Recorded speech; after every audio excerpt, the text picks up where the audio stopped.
اب بندے نے التجائیں شروع کر دی.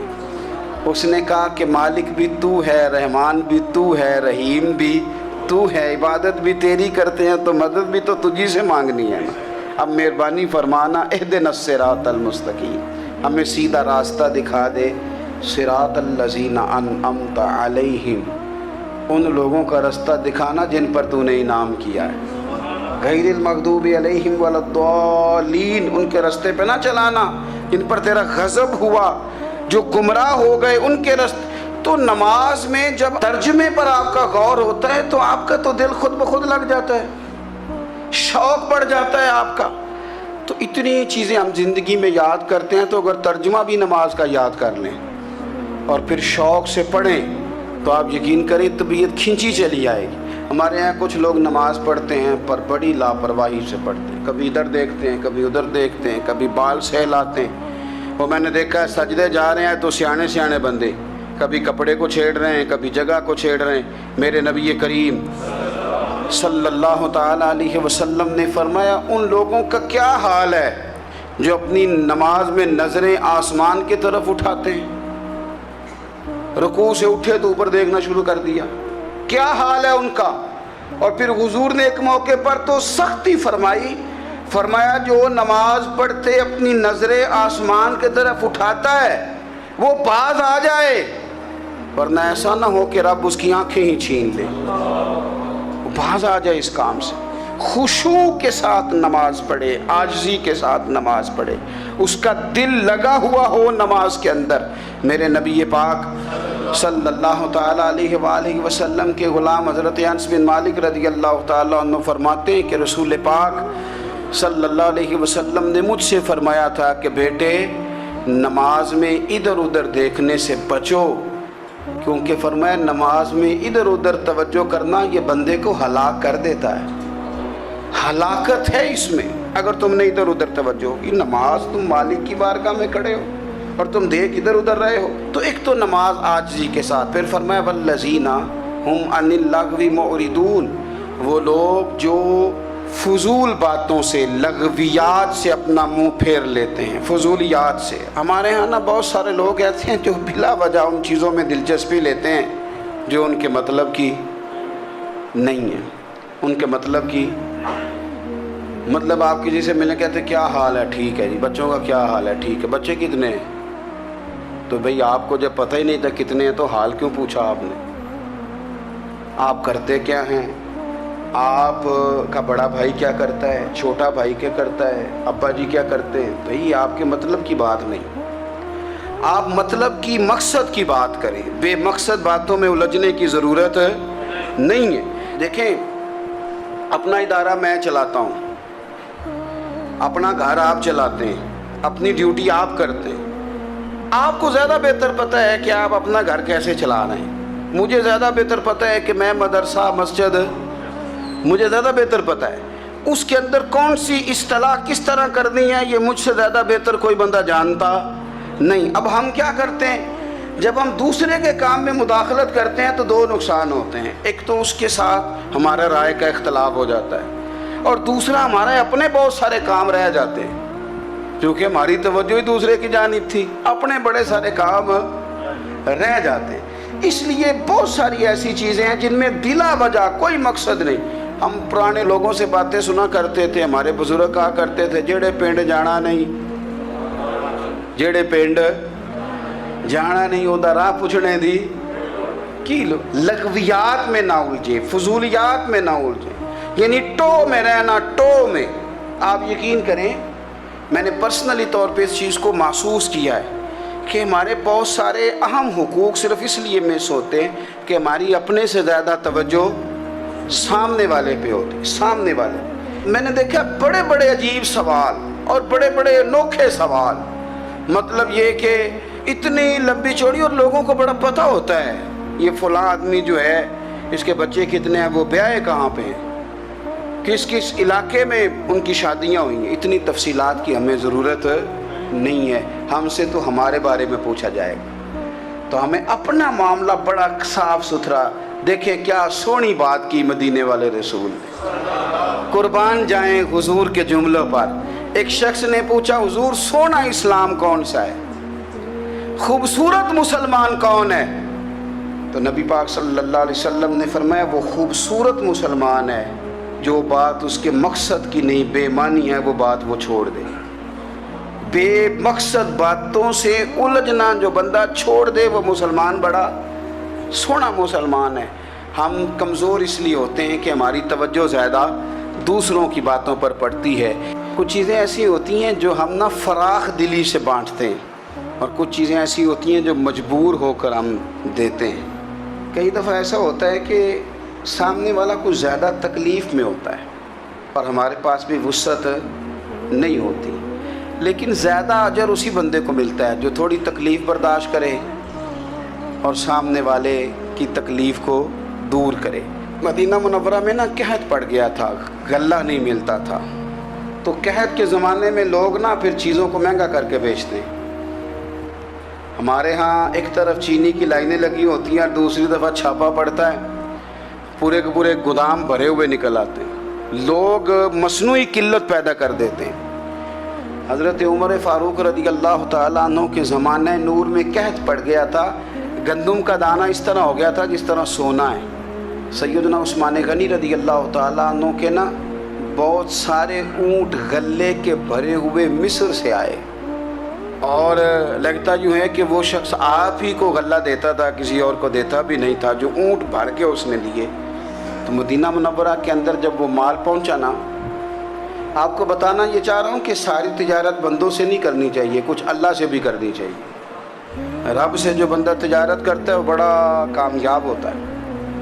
وہ غلے سے بھرے ہوئے اونٹ آپ کے پہنچ گئے تو تاجر آئے، انہوں نے آگے کہا عثمان ہم کھول کے نہیں دیکھتے کہ اندر مٹی ہے کہ سونا ہے، اور یہ بھی نہیں پوچھتے آپ نے کتنے کا خریدا ہے، آپ کی زبان پر اعتبار ہے، آپ نے جتنے کا مال لیا ہے ہم ڈبل دیتے ہیں، آپ ہمیں دے دیں۔ آپ فرمانے لگے نہیں مجھے زیادہ نفع ملتا ہے۔ انہوں نے کہا 2 گنا، فرمایا نہیں زیادہ ملتا ہے، کہا 3 گنا، فرمایا زیادہ ملتا ہے۔ وہ کہنے لگے اس سے زیادہ تو کوئی تاجر ہے ہی نہیں جو زیادہ دے۔ فرمایا بس مجھے ملتا ہے نا۔ کہا کتنا ملتا ہے؟ فرمانے لگے لگتا ہے کہ اگر وہ تاجر زیادہ کرم نوازی کرے تو 700 گنا تو دے گا ہی، اور باقی کریم ہے۔ انہوں نے کہا جی نہیں اتنا نہیں ہم دے سکتے، پھر آپ بیچ لیں۔ یہ بات ہی سمجھ میں نہیں آتی۔ لوگ چلے گئے تو حضرت عثمان غنی مال اٹھا کے مسجد کے دروازے پہ لے گئے، جا کے کہنے لگے اے عمر اعلان کر دیں جس غریب کو گندم کی ضرورت ہے، آسانی کے دور میں نہیں دقت کے دور میں، جب لوگوں کو مل نہیں رہی چیز، جس کو ضرورت ہے وہ آئے اور آ کے لے جائے۔ جب جناب عثمان غنی کے اس غلے کا اعلان ہوا تو تاجروں کو اب مسئلہ سمجھ میں آیا کہ یہ 700 گنا کو بندہ نہیں دے رہا، یہ رب کریم عطا فرما رہا ہے۔ میرے عزیز کچھ سودے رب کے ساتھ بھی کریں۔ اگر کوئی بڑا ضرورت مند دروازے پہ آ جائے تو پھر اپنا نفع نقصان نہیں سوچنا، پھر تو رب کے ساتھ تجارت کرنی ہے۔ ضرورت مند کی ضرورت کا لحاظ کرنا یہ مسلمانوں کے ایک دوسرے کے قریب کرے گا۔ ہم کون ہوتے ہیں کسی کی حاجت پوری کرنے والے، ضرورت پوری کرنے والے؟ کرنے والا تو اللہ ہے۔ تو اگر رب ہمیں کبھی وسیلہ بنائے، ذریعہ بنائے، تو پھر ہمیں ذرا خوش دلی سے بننا چاہیے، ذوق اور شوق سے بڑھنا چاہیے، پھر ہمیں کمزور نہیں پڑنا چاہیے۔